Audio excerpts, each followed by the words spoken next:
नमस्कार दोस्तों, आज की इस वीडियो में हम बात करने वाले हैं कि कैसे दिल्ली मेट्रो बिना ड्राइवर के चलती है। तो दोस्तों, आप लोगों के मन में ये कन्फ्यूज़न ज़रूर होती होगी कि आज टेक्नोलॉजी के टाइम में क्या जो मेट्रो होती है उसमें ड्राइवर होता है कि नहीं, या फिर अगर ड्राइवर होता है तो उसका कितना कंट्रोल होता है मेट्रो पे। तो दोस्तों, आज की ये वीडियो बहुत ही नॉलेजफुल होने वाली है, क्योंकि इस वीडियो में मैं आप लोगों को बताऊंगा कि कैसे दिल्ली मेट्रो बिना ड्राइवर के चलती है। लेकिन कभी कभी आप लोगों ने दिल्ली मेट्रो में ड्राइवर को देखा होगा, तो क्या वो ड्राइवर होता है जो गाड़ी को चला रहा होता है या मेट्रो को चला रहा होता है, या फिर वो उसका कुछ और काम होता है? सारी चीजें हम डिटेल में बात करेंगे। तो दोस्तों, वीडियो में आगे बढ़ने से पहले मैं चाहूंगा आप मेरे चैनल को सब्सक्राइब कर दो और वीडियो को लाइक कर दो, ताकि मैं अंदर से मोटिवेट हो सकूं आप लोगों के लिए और भी अच्छी अच्छी और नॉलेजफुल वीडियो बनाने के लिए। तो दोस्तों, वीडियो में आगे बढ़ते हैं। तो दोस्तों, दिल्ली मेट्रो की नींव 1995 में रखी गई थी, मतलब इसके प्रोजेक्ट की स्टार्टिंग 1995 में हुई थी और इसको बनने में, तैयार होने में कई साल लग गए और एंड में जाके 2002 में 24 दिसंबर 2002 में दिल्ली मेट्रो की शुरुआत हुई। तो दोस्तों, किसी भी मेट्रो को चलाने के लिए 5 ग्रेड होते हैं टोटल, जिनको हम ग्रेड ऑफ ऑटोमेशन कहते हैं। इसका क्या मतलब होता है कि किसी भी मेट्रो में ड्राइवर का कितना कंट्रोल होगा उस मेट्रो पे, उसको ग्रेड ऑफ ऑटोमेशन कहते हैं। कौन कौन से ग्रेड होते हैं? ग्रेड 0, ग्रेड 1, ग्रेड 2, ग्रेड 3 और ग्रेड 4। जो ग्रेड 0 होता है उसमें सबसे ज्यादा कंट्रोल होता है ड्राइवर का मेट्रो पे, और जो ग्रेड 4 होता है उसमें सबसे कम कंट्रोल होता है ड्राइवर का मेट्रो पे। तो दोस्तों, अब हम बात कर लेते हैं ग्रेड 0 के बारे में।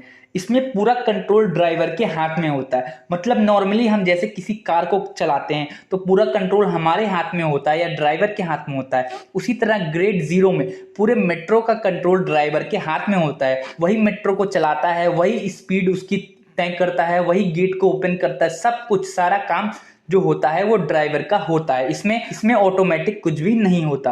अभी फिलहाल हमारी दिल्ली में या पूरे इंडिया में कोई भी मेट्रो ऐसी नहीं है जो ग्रेड 0 पे चल रही हो। तो दोस्तों, अब हम बात कर लेते हैं ग्रेड 1 के बारे में। जब दिल्ली मेट्रो की शुरुआत हुई थी 2002 में, उस टाइम ग्रेड 1 के ही थ्रू शुरुआत हुई थी और सबसे पहले रेड लाइन की शुरुआत हुई थी। तो दोस्तों, ग्रेड 1 में क्या होता है कि जो पूरा कंट्रोल होता है वो ड्राइवर के ही हाथ में होता है। मेट्रो का पूरा कंट्रोल ड्राइवर के ही हाथ में होता है, लेकिन इसमें एक सिस्टम लगा होता है जो पूरे ऑपरेशन पे नजर रखता है कि ड्राइवर जो है वो ट्रेन की स्पीड बहुत ज्यादा तो नहीं कर दी उसने, मतलब जो लिमिट है उससे ज्यादा तो स्पीड में नहीं चला रहा है, या ट्रेन के ब्रेक सिस्टम सही से काम कर रहे हैं कि नहीं, या मेट्रो सही स्टेशन पे और सही टाइमिंग पे रुक रही है कि नहीं। ये सारे ऑपरेशन पे ये सिस्टम नजर रखता है। अगर कहीं भी फॉल्ट होता है तो कंट्रोल रूम में ये सिग्नल भेजता है। मतलब सारा कंट्रोल तो ड्राइवर के हाथ में है, बट एक सुपरविजन के लिए, एक अथॉरिटी के तौर पे ये सिस्टम काम करता है। तो दोस्तों, अब हम बात कर लेते हैं ग्रिड ऑफ ऑटोमेशन 2 के बारे में। इसमें क्या होता है, दिल्ली मेट्रो अपने आप चलती है लेकिन ड्राइवर भी साथ में होता है। अब इसमें ड्राइवर का क्या काम होता है कि जैसे मेट्रो कोई चलने वाली है तो जो मेट्रो को ड्राइवर स्टार्ट करेगा, उसके बाद ऑटोमेटिक ये मेट्रो चलती रहेगी। अपने आप स्पीड कम होगी, अपने आप स्पीड ज्यादा होगी, और फिर अपने आप ही मेट्रो के दरवाजे खुल जाएंगे। लेकिन दरवाजों को सिर्फ ड्राइवर ही बंद कर सकता है। मतलब ड्राइवर का काम सिर्फ 2 ही है, एक तो मेट्रो को स्टार्ट करना, दूसरा दरवाजों को बंद करना, बस। बाकी सारी चीजें मेट्रो अपने आप करेगी। तो दोस्तों, हम बात कर लेते हैं ग्रेड ऑफ ऑटोमेशन 3 में।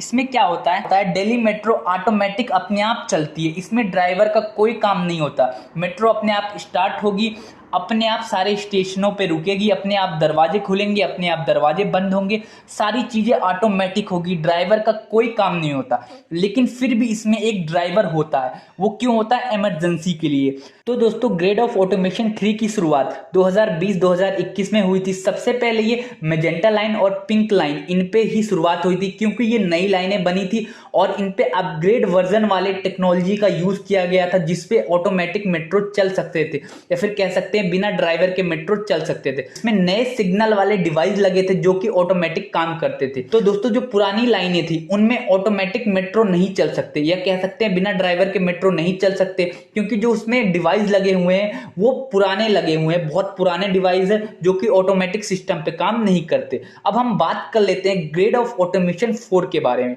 तो दोस्तों, ग्रेड ऑफ ऑटोमेशन 4 जो होता है वो ग्रेड ऑफ ऑटोमेशन 3 का ही अपग्रेड वर्जन है।